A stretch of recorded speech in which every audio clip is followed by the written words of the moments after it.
Matapos aminin ng Sagip Party List Representative na si Rodante Morcaleta na hindi siya pinagsalita sa plenaryo at hinarangan siya ng mga kaalyado ng House Speaker na si Martin Romualdez para hindi matanong ang controversial Marikina Representative na si Stella Kimbo. Ilang mga ebidensya at tao sa likod ng pagpigil kay Morcaleta na bisto na ng publiko.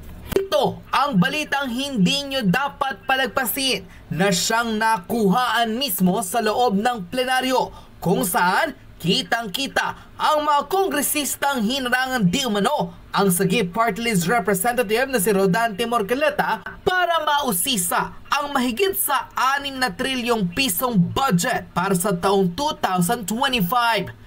Viral ngayon sa social media ang video clip na ito kung saan ilan sa mga tao na di umunay pinaniniwala ang kaalyado ng House Speaker na si Martin Romualdez at ako Bicol Party List Representative Elizalde Co ang humarang para hindi magisa si Kimbo.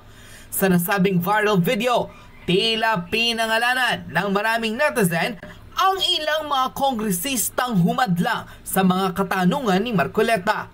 Una na rito ang controversial Pampanga Representative Aurelio Gonzalez Jr. na kahit raw nakatalikod ay hindi raw pwedeng magkamali ang taong bayan, lalo tila isa ito sa mga humarang kay Representative Rodante Morcaleta. Kabilang rin ang former DOH Secretary at controversial Congresswoman na si Janeth Garin na tila kitang-kita na sinenyasan ni Stella Kimbo para di umunay bakuran ang Sagip Party List Representative na si Rodante Morcaleta na hindi na makapagtanong sa kanya. Sa nasabing controversial video, napareact dito ang kilalang political commentator na si Jun Nabines at base sa kanyang naging social media post, Congressman Janeth Garin bantay sarado kay Congressman Morcaleta para hindi makapag-interpolate sa budget hearing kaninang umaga. Kawawa, bayan natin kung nag-iisang matinong mambabatas tulad ni Morcaleta ay gwardyado pa para di makapagsalita. Bakit nyo binabraso si Congressman Dante Morcaleta para hindi makapagsalita sa plenary budget hearing? Unquote.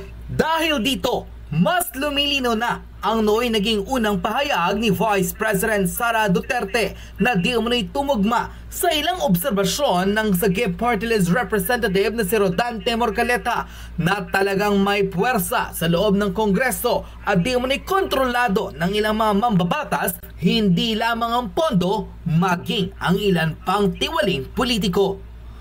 Panoorin ang full controversial video kung saan nagulat ang maraming netizen na may katotohanan nga raw pala talaga ang naging revelasyon ng Sagip Party List Representative na si Rodante Morcaleta matapos siyang hindi makapagsalita dahil sa sa video ang isang ebidensyang kahit na tila ang mga mambabatas ay nagsesenyasa na lamang, huli pa rin sa kamera ang di umano'y hudyat ni Kimbo na harangan ng mga kapwa niya kongresista si Morcaleta para hindi makapagtanong sa plenaryo at tuluyang umusad ang tila maiitim nilang plano. Narito at panoorin ang full video. Guys, panoorin niyo yung video na to sa plenary budget hearing. At sa inyo si Kimbo. Sumenyas siya. Parang minapaharangan niya si Kong Morcaleta. Then mapansin nyo rin sa video na to, may dalawang babae, hinaharangan din si Kong Rodante Morcaleta. Siguro para hindi makapagsalita ng katotohanan at hindi mabunyag ang katiwalian ng mga buhay. 16, uumpisahan ang pagde-deliberate ng budget ng 2025 sa ating kapulungan sa plenaryo. Ako po ay nakatalaga sana makapagtanong ng mga ilang bagay sapagkat gusto kong linawin sa panig ng mga constituents na nire-represent natin sa Kongreso ay kinakailangan po na malaman po kung ano po yung bahagi ng 6.325 trillion pesos ang siyang magiging benepisyo. Ibig sabihin, ang siyang tutulay do sa panig ng mga kababayan nating nasa kapos ang buhay. Alam ko po kasi na dalawa yung target ng ating national budget para sa isang taon, 2025. Kailangan po kasing makapagtanong ako sapagkat gusto kong malaman anong bahagi ng 6.325 trillion na budget natin para sa isang taon ang maaaring maging kabahagi ng mga kababayan nating kapos na kapos sa buhay sapagkat sila po ang nire-representa ng aming party list. Ito yung sakit party list. 1-digit inflation o 9-digit poverty incidence. Nangangahulugan po talagang mababawasan ang mahirap. Ngunit, dahil nga po sa wala namang gumagawa, walang nagsisimula para gawin, mananatili pong mahirap yung mahirap. Isa na naman pong tradisyon ang mukhang ayaw po nilang pahalagahan. Sapagkat ngayon lang po ako makakakita uli ng isang pagkakataon na yung pong miyembro ng majority katulad ko, hindi na pwedeng magtanong. Puro lang po yung miyembro ng minority. Hindi po ganun ang tradisyon namin eh. Ang tradisyon namin, mauuna lamang pong magtanong yung minority. Pagkatapos, kasunod na naman ang majority, maging alternate na po yun. Hanggang maubos na yung minority dahil po konti lang sila. Kami ng mga majority ngayon ang pwede nang magtanong sa lahat ng ahensya.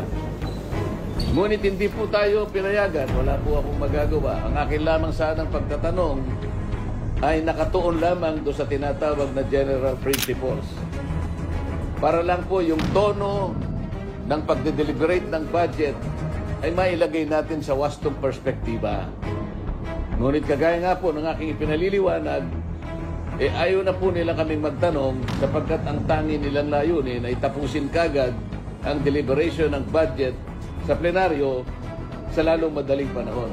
Ako po'y nalulungkot sapagkat hindi po mabilisan ang pinag-uusapan natin. Ang pinag-uusapan natin, makilala natin, makilatis natin, maintindihan natin, may paliwanag natin sa mga tao na sila yung benepisyaryo nitong isang napakalaking cheque na ito na ang kanyang katapat na halaga ay 6.325 trillion. Saan gagamitin ang checking ito? Kailangan kasing masagot ng diretsahan at ng walang pag-aalinlangan. Diyan sa budget, isang checking napakalaki ang halaga. Ilang kababayan nating mahihirap ang mababawas natin sa kanilang bilang. Yung sana ang kailangang masagot dito sa bawat budget na inilalatag natin taon-taon, nasisiguro sana natin na meron tayong napapag-graduate sa kahirapan ng mga kababayan natin hanggang sila ay maubos. So kung gagayahin natin ang China, isang taon lang dapat nag-graduate na lahat sa kahirapan ng ating mamamayan. Ito yung gusto ko sanang masiguro. Ito yung gusto kong masagot ng diretso. Ang problema, hindi kami pinagtatanong. Gusto ko sanang usisahin kung bakit yung Magna Carta na ginawa natin sa loob ng 15 taon, Magna Carta 44, hanggang ngayon ay hindi naipatutupad ng maayos. Walang implementing rules and regulations, walang listahan ng mahihirap na sila ang magiging benepisyaryo ng batas na yon. Hindi umuusad, walang ginagawa yung National Anti-Poverty Commission, walang ginagawa ang NEDA para yung listahan na yon ay makuha natin. Ngayon, kung ang tinutukoy nila ay mabawasan ng 1 digit ang kahirapan sa ating bansa at hindi naman sila magsisimula, kahit kailan ay hindi matutupad yung kanilang hangarin sapagkat hindi gumagalaw yung batas at walang gustong sumagot at walang gustong gumawa at ayaw nila kaming bigyan ng pagkakataon na makapagtanong dito sa bahaging ito. Ngayong napaka-importante nito sapagkat ang kinakatawan nga natin ay yung mga mahihirap na kababayan dito sa ating bansa.